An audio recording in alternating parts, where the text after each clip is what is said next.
हमारी सीरीज चल रही है पास्ट ईयर पेपर की, उसको अगेन लेके आए हैं। तो आज अगेन पेपर 2022 का है ISS पेपर 1, उसका क्वेश्चन नंबर 60। 15 क्वेश्चन तक मैं अब तक वीडियो में आपके साथ डिस्कस कर चुका हूँ। तो आज हम 5 क्वेश्चन लेके चलेंगे, वेरी सिंपल। सबसे पहले क्वेश्चन नंबर 16 है, एक बार जरा रीड कर लीजिए। क्या कह रहा है? For a trivariate distribution it is given that R12, R13, R23 R के बराबर है, where Rij is the correlation coefficient between x and xj, बिल्कुल ठीक है। If R1.23 square is a multiple correlation coefficient, then find the value of this one। ठीक है, बिल्कुल simple है। यहां पे आपको पता होगा बच्चों, एक रिलेशन होता है मल्टीपल कोरिलेशन कोएफिशिएंट और टोटल कोरिलेशन कोएफिशिएंट में। तो R1.23 स्क्वायर एक मल्टीपल कोरिलेशन कोएफिशिएंट है, R12, R13 और R23 एक टोटल कोरिलेशन कोएफिशिएंट है। ऐसे ही एक पार्शियल कोरिलेशन कोएफिशिएंट भी होता है, वो इस क्वेश्चन में नहीं है बट होता है।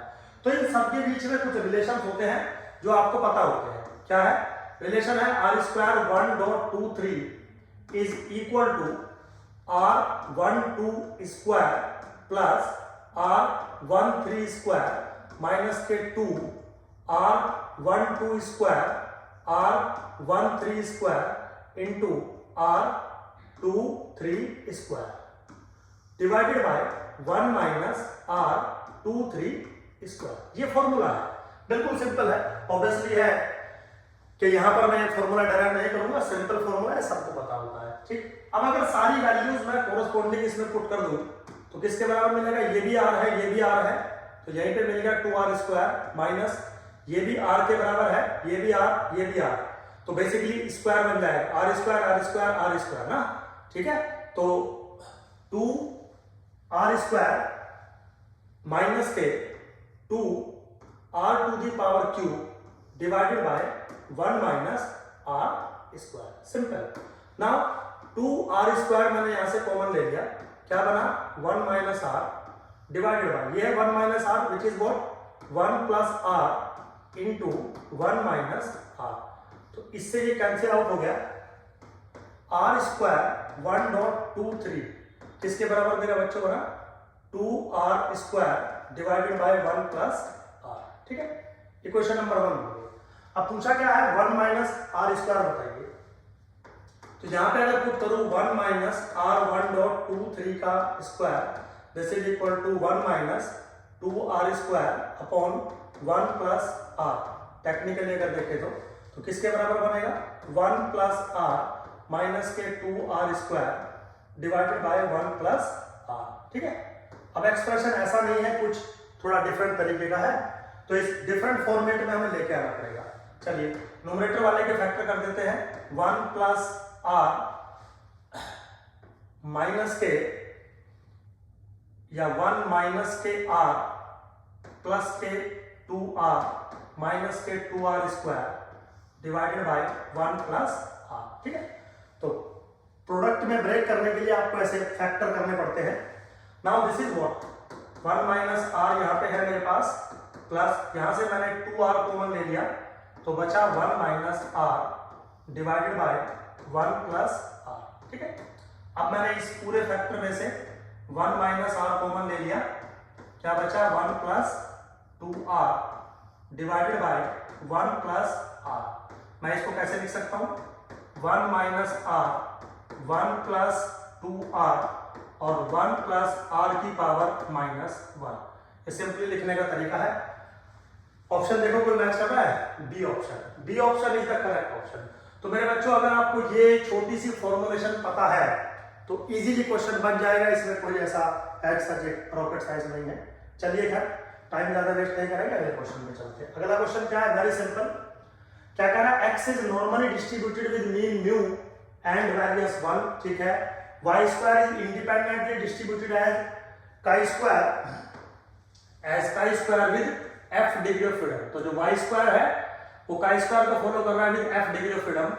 आपको इस इंटीग्रेशन की वैल्यू बतानी है। वेरी सिंपल मैथमेटिकल टर्म है, कुछ चीजें हम डिफाइन करेंगे। ऑब्वियसली बात है बच्चों, यूपीएससी का सवाल है, एक मिनट में करना है, तो इस डबल इंटीग्रेशन को आप मैथमेटिक्स के इंटीग्रेशन के रूल से तो करेंगे नहीं। ऑब्वियसली बात है कुछ ना कुछ स्टैटिस्टिक्स का कॉन्सेप्ट आपको लगाना है। मतलब इस पूरे फॉर्मेट को कुछ स्टैंडर्ड फॉर्मेट में आपको कन्वर्ट करना है। कैसे कर सकते हैं देखिए, वेरी सिंपल। इंटीग्रेशन है माइनस इंफिनिटी से इंफिनिटी, एक्स की रेंज है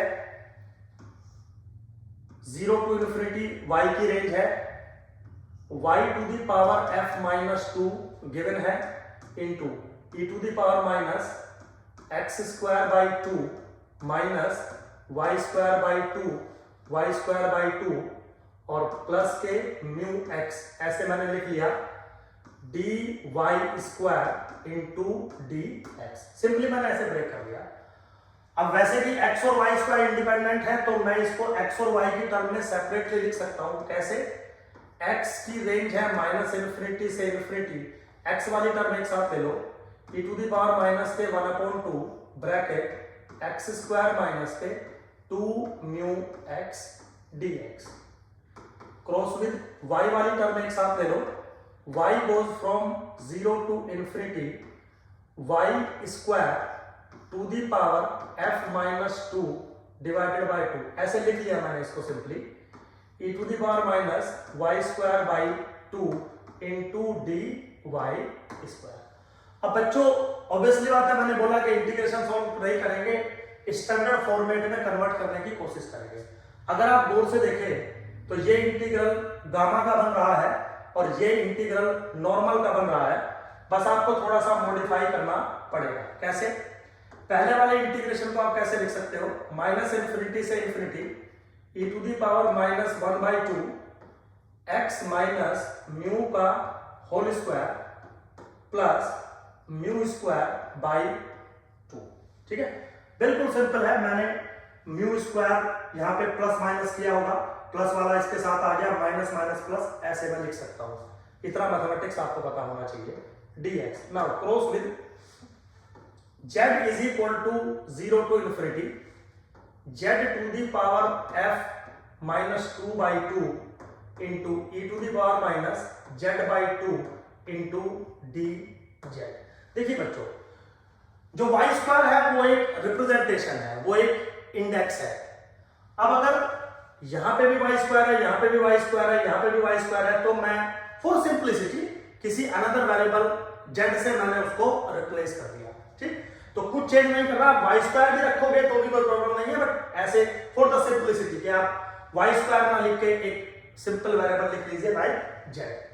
अब अगर आप पहले वाले इंटीग्रेशन को सोल्व करें तो e to the power mu square by 2 बाहर आ जाएगा, माइनस इंफिनिटी से infinity e to the power minus के 1/2 x माइनस म्यू का होल स्क्वायर dx, एक टर्म बचेगी, into 0 to infinity e to the power minus के z/2 into z to the power f/2 minus के 1 dz। अब अगर आप गौर से देखें, this is the integral of normal random variable जिसका मीन है म्यू और वेरिएंस है 1 के बराबर। मैंने क्या किया, यहाँ पे अंडर रूट ऑफ 2 पाई से डिवाइड कर दिया और अंडर रूट ऑफ 2 पाई से मैंने मल्टीपल कर दिया। बिल्कुल ऐसा कर सकता हूं। इसको अगर आप देखें तो ये गामा का इंटीग्रल बन रहा है e to the power minus ax x to the power n minus 1 dx। तो सारी चीजें बहुत सिंपल है। थोड़ा सा अगर हम यहाँ पे जगह ले लें, इसको ऊपर करते हैं, वेरी सिंपल। तो पहले वाला जो इंटीग्रेशन मेरा बनेगा, this is under the root of 2 pi into E to the power mu square by 2, और ये जो चीज है ये 1 के बराबर हो गई। नाउ इंटू ये गामा के बराबर है, गामा n मतलब gamma f/2 divided by a to the power n। a क्या है 1/2, n क्या है 2 दी पावर f/2। ठीक है, अब जैसे ही मेरे बच्चों इसको सिंप्लीफाई करोगे, मेरी वैल्यू मिलेगी gamma f/2 into 2 to the power f plus 1/2 into under the root of pi into e to the power mu square by 2। आप सिंप्लीफाई कर लीजिए, एक ऑप्शन आपको ऐसा मिल जाएगा। चलिए देखते हैं कहीं पे ऐसा ऑप्शन है क्या। यस, तो मेरे हिसाब से second option is correct option. मेरे हिसाब से second option is correct option बेटा। ठीक है, होप सो आपको समझ में आया होगा। अच्छा है बिल्कुल, लेकिन आप थोड़ा सा जब भी आप स्टैटिस्टिक्स में क्वेश्चन को सोल्व करेंगे तो आप मान के चलिए कुछ डिस्ट्रीब्यूशंस हैं जिनकी स्टैंडर्ड फॉर्मेट आपको पता होनी चाहिए। क्वेश्चन बहुत आसान आते हैं, कोई टफ क्वेश्चंस नहीं आते हैं। चलिए खैर अगले क्वेश्चंस पे चलते हैं। सिंपल है अगला क्वेश्चन भी। क्या है, कह रहा है x and y are bivariate normal random variable. Bivariate के बहुत क्वेश्चन आ रहे हैं। बाइवेरिएट नॉर्मल वेरिएबल तो स्टैंडर्ड बाइवेरिएट है। Consider the following statement x plus y and x minus y are independently distributed और not. What is the distribution of x plus y, what is the distribution of x minus y. चलिए simple है। सबसे पहले तो बच्चों यहाँ पे मैं आपको एक बात बता दूं, अगर X Y follow bivariate normal 0 0 1 1 sigma, तो कन्फर्म एक्स जो रैंडम वेरिएबल आपका बनेगा, जो एक्स रैंडम वेरिएबल बनेगा वो फॉलो करेगा नॉर्मल 0,1 और y फॉलो करेगा नॉर्मल 0,1 और इन दोनों के बीच का covariance between x and y बराबर होगा रो पे। तो इसका मतलब सिंपली ये है कि यहां पर जो रैंडम वेरिएबल है वो आपस में इंडिपेंडेंट नहीं है, वो आपस में इंडिपेंडेंट नहीं है। लेकिन अगर आप कभी x प्लस वाई बनाओगे और x माइनस वाई बनाओगे तो वो कन्फर्म नॉर्मल रैंडम वेरिएबल बनेंगे। और नॉर्मल में एक खास बात होती है, अगर नॉर्मल रैंडम वेरिएबल्स के बीच का कोवेरियंस 0 है तो कन्फर्म वो रैंडम वेरिएबल आपस में इंडिपेंडेंट होते हैं। ऐसा तभी वैलिड है जब आपके रैंडम वेरिएबल नॉर्मल है या स्टैंडर्ड बर्नौली है। इस केस में अगर कोवेरियंस आपका 0 हो जाता है तो वो इंडिपेंडेंट बन जाएंगे। तो चलिए एक बार थोड़ा सा देख लेते हैं इसको। सिंपल है। तो सबसे पहले मैं कोवेरियंस कैलकुलेट करूंगा मेरे बच्चों x प्लस वाई और x माइनस वाई के बीच में। तो क्या बनेगा, this is covariance of x x plus covariance of y x minus covariance of x y और minus covariance of y y। ठीक है, इससे ये cancel out, 1 minus 1 which is 0। इसका मतलब इन दोनों के बीच का कोवेरियंस 0 है और ये दोनों नॉर्मल है, क्योंकि x और y नॉर्मल है तो x प्लस वाई भी नॉर्मल बनेगा, x माइनस वाई भी नॉर्मल बनेगा।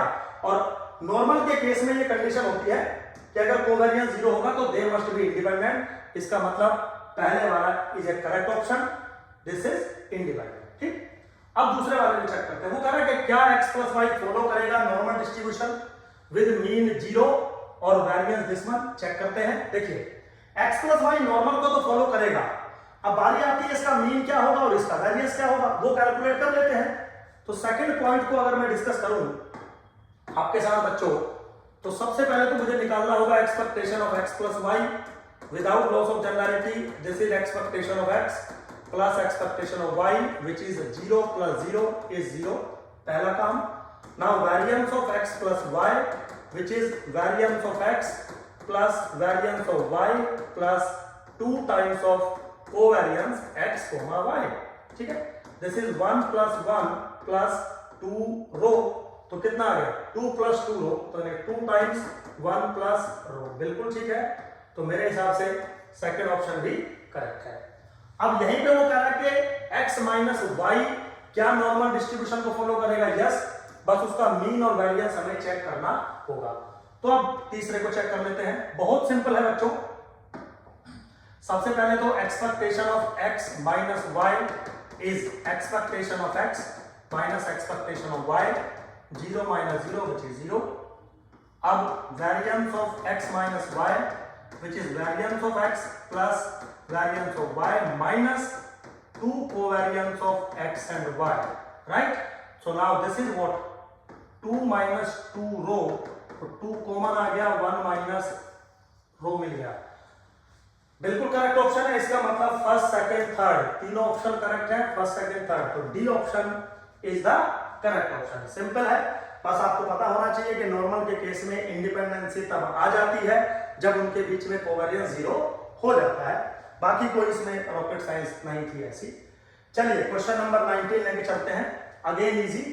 If r is a sample correlation coefficient in a random sample of size n from a bivariate normal population with mean this one, then the distribution of r square। बच्चों बिल्कुल direct result है ये, है ना, Gupta Kapoor sir ने इस्तेमाल कर रखा है। अगर मैं आर स्क्वायर का डिस्ट्रीब्यूशन बनाना चाहूं तो सबसे पहले तो R square lies between 0 to 1 बनेगा, ठीक है। फिर जो इसका जो डिस्ट्रीब्यूशन बनता है एफ ऑफ आर स्क्वायर, वो मेरे बच्चों बीटा 1 टाइप का बनता है। क्या बनता है? 1 अपॉन बीटा 1/2 n माइनस के 2/2 into R square to the power 1/2 minus 1 into 1 minus R square to the power n/2 minus 2 minus के 1। ये डिस्ट्रीब्यूशन या डेंसिटी फंक्शन बनता है आर स्क्वायर का। अगर आप इसको मैच करेंगे ना तो आर स्क्वायर आपका फॉलो कर जाएगा बीटा 1/2 n माइनस के 2/2 के साथ। सिंपल है बिल्कुल। अगर आप थोड़ा सा देखेंगे इसको, एकदम कोई भी जो है रॉकेट साइंस नहीं लगाई है हमने, बस यहाँ पे यूपीएससी से थोड़ा सा मिस्टेक हो गया। उनको बीटा नहीं लिखना चाहिए था, जैसे बीटा 1 बीटा 1 बीटा 1 बीटा 1 या बीटा 2, क्योंकि बीटा कोई डिस्ट्रीब्यूशन नहीं होता है। टेक्निकली बीटा तो एक मैथमेटिकल फंक्शन होता है, बट ठीक है, ये ह्यूमन एरर है, मैंने बोला है। इतनी सी बात के लिए आप यूपीएससी को ब्लेम नहीं कर सकते, मतलब ठीक है।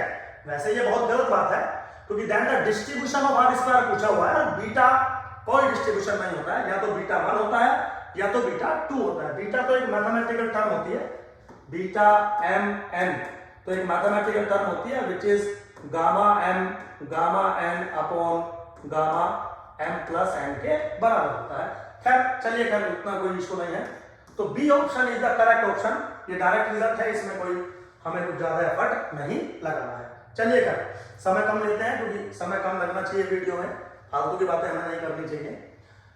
अगला क्वेश्चन है, इफ r1.23 मतलब एक मल्टीपल कोरिलेशन कोएफिशिएंट है, 0 वैल्यू है उसकी, then which of the following statement is true. सबसे पहले x1 is uncorrelated with x2 x3, x2 is uncorrelated with x3 और दिस वन। 3 ऑप्शन है। तो मेरे बच्चों सबसे पहले इसका मतलब क्या होता है? r1.23 अगर 0 है, इसका मतलब डाटा के अंदर परफेक्टली डिसकोरिलेशन है। मींस जिस सिस्टम के अंदर भी x1 इन्वॉल्व हो जाएगा उसमें कोई कोरिलेशन नहीं रहेगी, उसमें 0 कोरिलेशन हो जाती है। तो इसका मतलब अगर x1 अनकोरिलेटेड होगा x2 के साथ भी और x1 अनकोरिलेटेड होगा x3 के साथ भी, लेकिन x2 और x3 आपस में कोरिलेटेड हो सकते हैं। तो यहां तक का सबसे पहले ये इंफॉर्मेशन हम लेके चलते हैं। तो मेरे बच्चों x1 is uncorrelated with x2 and x3 both, yes, पहले वाला करेक्ट है। x2 is uncorrelated with x3, ये गलत है, क्योंकि मैंने अभी बोला कि x2 और x3 कोरिलेटेड हो सकते हैं। मैं ये नहीं कह रहा हूं कि होंगे, बट हो सकते हैं एनी हाउ। तो नहीं होंगे, ये गलत हो गया। अब तीसरे पे आते हैं। देखिए बच्चों, मैंने अपनी पिछले क्वेश्चन में भी बताया था, मेरे पास 3 टाइप के कोरिलेशन होते हैं। एक होता है टोटल कोरिलेशन लाइक R12, एक होता है मल्टीपल कोरिलेशन R1.23 इस टाइप से, और एक होता है पार्शियल कोरिलेशन R13.2 कुछ इस टाइप से। तो 3 टाइप के कोरिलेशन होते हैं। ये डिफरेंट है, ये टोटल, मल्टीपल एंड पार्शियल। मेरे बच्चों इनके बीच में एक डायरेक्ट रिलेशनशिप होता है, 1 माइनस आर स्क्वायर 1.23 बराबर होता है 1 माइनस R12 का स्क्वायर 1 माइनस आर स्क्वायर 13.2। ये रिलेशन होता है, डायरेक्ट होता है। अब यहां पे अगर मैं आर की वैल्यू 0 डाल दूं इस एक्सप्रेशन में, तो देखो तो सही, जो थर्ड ऑप्शन है वो ऑटोमेटिकली करेक्ट हो जाएगा ना। तो इसका मतलब पहला और तीसरा ऑप्शन करेक्ट है। इसका मतलब है C option is correct, right. तो मेरे बच्चों होप सो आपको पांचों क्वेश्चन मैंने कम से कम समय में एक्सप्लेन करने की कोशिश करी होगी। होप सो आपको समझ में आया होगा।